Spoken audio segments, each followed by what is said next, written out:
ಎಲ್ಲರಿಗೂ ನಮಸ್ಕಾರ. ಯಾರೆಲ್ಲ ನನ್ನ ಚಾನಲ್ನ ಫಸ್ಟ್ ಟೈಮ್ ನೋಡ್ತಿದ್ದೀರಾ, ಪ್ಲೀಸ್ ಬೇಗ ಬೇಗ ಎಲ್ಲರೂ ನನ್ನ ಚಾನಲ್ನ ಸಬ್ಸ್ಕ್ರೈಬ್ ಮಾಡ್ಕೊಂಡು ವೀಡಿಯೋಸ್ನ ನೋಡಿ. ಇವತ್ತು ಮನೇಲಿ ತುಂಬಾ ಸಿಂಪಲ್ ಆ್ಯಂಡ್ ಟೇಸ್ಟಿಯಾಗಿ ಯಾವ ರೀತಿ ವಡೆ ಮಾಡೋದು ಅಂತ ನಾನು ತಿಳಿಸ್ಕೊಡ್ತೀನಿ. ಮೊದಲಿಗೆ ನಾನಿಲ್ಲಿ 3 ಕಪ್ ಆಗೋಷ್ಟು ತಣ್ಣಿ ಬೇಳೆನ ಕ್ಲೀನಾಗಿ ಒಂದು 10 ಮಿನಿಟ್ಸ್ ನೆನೆಸಿ ಹಾಕ್ಬಿಟ್ಟು ಆಮೇಲೆ ನೀರೆಲ್ಲ ಕ್ಲೀನಾಗಿ ಸೋದಿಸ್ಕೊಂಡು ಮಿಕ್ಸಿ ಜಾರ್ಗೆ ಹಾಕ್ಕೊಂಡು ಈ ರೀತಿಯಾಗಿ ಸ್ವಲ್ಪ ತರಿಯಾಗಿ ರುಬ್ಬಿಟ್ಕೊಳ್ಳಿ. ರುಬ್ಬೆಲ್ಲ ಇಟ್ಕೊಂಡಾದ್ಮೇಲೆ ಅದೇ ಮಿಕ್ಸಿ ಜಾರ್ಗೆ ಒಂದು 2 ಗೆಡ್ಡೆಯಾಗಷ್ಟು ಬೆಳ್ಳುಳ್ಳಿ, ನಿಮ್ಮ ಖಾರ ತಕ್ಕನಂಗೆ ನಾವಿಲ್ಲಿ ಮೆಣಸಿನ್ಕಾಯಿ ಹಾಕೋಬೇಕು. ರುಚಿಗೆ ತಕ್ಕಷ್ಟು ಉಪ್ಪು ಈಗಲೇ ಹಾಕ್ಕೊಳ್ಳಿ. ಆಮೇಲಿಂದ ಬೇಕಾದರೆ ಸಪ್ಪೆ ಆದರೂ ಕೂಡ ಹಾಕೋಬೋದು. ಆಮೇಲಿಂದ ಇದಕ್ಕೆ ಜೀರಿಗೆ ಹಾಗೆ ಸ್ವಲ್ಪ 1-2 ಲವಂಗ ಹಾಗೆ ಚಕ್ಕೆ ಇಷ್ಟನ್ನ ಹಾಕ್ಕೊಂಡು ಹಾಗೆ ಸ್ವಲ್ಪ ನೀರು ಹಾಕ್ಕೊಂಡು ಸ್ವಲ್ಪ ತರ್ತರಿಯಾಗಿ ಇದನ್ನು ಅಷ್ಟೇ ತರ್ತರಿಯಾಗಿ ರುಬ್ಬಿಟ್ಕೊಂಡು ನಾವು ಆಗಲೇ ರುಬ್ಬಿಟ್ಕೊಂಡಿರೋ ಕಾಳು ಜೊತೆಗೆ ಸೇರಿಸ್ಕೊಳ್ಳಿ. ಹಾಗೆ ನಾನಿಲ್ಲಿ ನುಗ್ಗೆಕಾಯಿದು ಸೊಪ್ಪಿರುತ್ತೆ ನೋಡಿ, ಅದನ್ನ ತೊಗೊಂಡಿದ್ದೀನಿ. ಅದನ್ನು ಕೂಡ ಕ್ಲೀನಾಗಿ ಸೋದಿಸ್ಕೊಂಡು ಹಾಕ್ಕೊಳ್ಳಿ.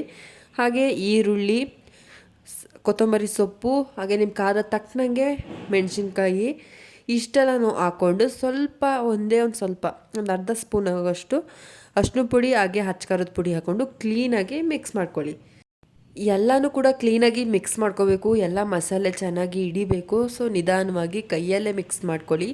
ಕೈಯಲ್ಲಿ ಮಿಕ್ಸ್ ಮಾಡ್ಕೊಂಡಾದ್ಮೇಲೆ ಎಲ್ಲನೂ ಕ್ಲೀನಾಗಿ ಮಿಕ್ಸ್ ಮಾಡಾದ್ಮೇಲೆ ಕಡಲೆಬೇಳೆ ಇರುತ್ತೆ ನೋಡಿ, ಅದನ್ನ ಹಾಕ್ಕೊಳ್ಳಿ. ತುಂಬಾ ಚೆನ್ನಾಗಿರುತ್ತೆ.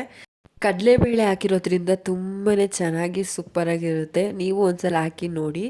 ಇಷ್ಟೆಲ್ಲ ಹಾಕ್ಕೊಂಡು ಕ್ಲೀನಾಗಿ ಇಟ್ಬಿಡಿ ಕಲಿಸ್ಕೊಂಡು. ಆಮೇಲೆ ನಾನು ಕಬ್ಬಿಣದ್ದು ಬಾಣಲಿ ತೊಗೊಂಡಿದ್ದೀನಿ, ಅಂದರೆ ಸ್ವಲ್ಪ ಆಯಿಲು ಕಮ್ಮಿ ಎಳೆಯುತ್ತೆ. ನೀವು ನಾರ್ಮಲ್ ಬಾಣಲಿ ತಗೊಂಡು ಅದಕ್ಕೆ ಆಯಿಲ್ ಹಾಕ್ಕೊಳ್ಳಿ. ನೀವು ಯಾವ ಆಯಿಲ್ ಯೂಸ್ ಮಾಡ್ತೀರ ಅದನ್ನ ಹಾಕ್ಕೊಂಡು ಹಾಗೆ ಇಲ್ಲಿ ಕೈಯಲ್ಲಿ ಈ ರೀತಿ ತಟ್ಕೊಂಡು ಎಣ್ಣೆಗೆ ಹಾಕ್ಕೊಳ್ಳೋದು ಅಷ್ಟೇ. ನಮ್ಮ ಬಾಣಲಿ ಎಷ್ಟು ದೊಡ್ಡಿದೆ ಎಷ್ಟು ಹಿಡಿಯುತ್ತೆ ಅಷ್ಟು ವಡೆನ ಈ ರೀತಿಯಾಗಿ ಸಣ್ಣದಾಗಿ ತಟ್ಕೊಂಡು ಹಾಕ್ಕೊಳ್ಳಿ. ಎಲ್ಲ ತಟ್ಕೊಂಡು ಹಾಕೊಂಡಾದ್ಮೇಲೆ ಕ್ಲೀನಾಗಿ ಅದನ್ನ ಬೇಯಕ್ಕೆ ಬಿಡಿ. ಇವಾಗ ನೋಡಿ ಸ್ವಲ್ಪ ವೈಟ್ ಕಲರಾಗಿ ಕಾಣಿಸ್ತಾ ಇದೆ. ಅದೇ ಬಣ್ಣ ಚೇಂಜ್ ಆಗುತ್ತೆ. ನಾವು ಯಾವುದೇ ರೀತಿಯ ಕಲರ್ ಹಾಕೋ ಅವಶ್ಯಕತೆ ಇಲ್ಲ. ನೋಡ್ತಾ ಇರ್ಬೋದು ನೀವು ಆಲ್ರೆಡಿ ಬಣ್ಣ ಚೇಂಜ್ ಆಯಿತು. ಇದಿಷ್ಟೇ, ತುಂಬಾ ಸಿಂಪಲ್ಲಾಗಿ ಸ್ವಲ್ಪ ಬೇಗನೆ ಮಾಡ್ಕೋಬೋದು. ಯಾರೆಲ್ಲ ವಡೆ ತುಂಬಾ ಇಷ್ಟಪಡ್ತೀರಾ ಮನೇಲಿ ಒಂದ್ಸಲ ಟ್ರೈ ಮಾಡಿ. ನೆಕ್ಸ್ಟ್ ವಿಡಿಯೋದಲ್ಲಿ ಸಿಗೋಣ. Bye. Thank you for watching.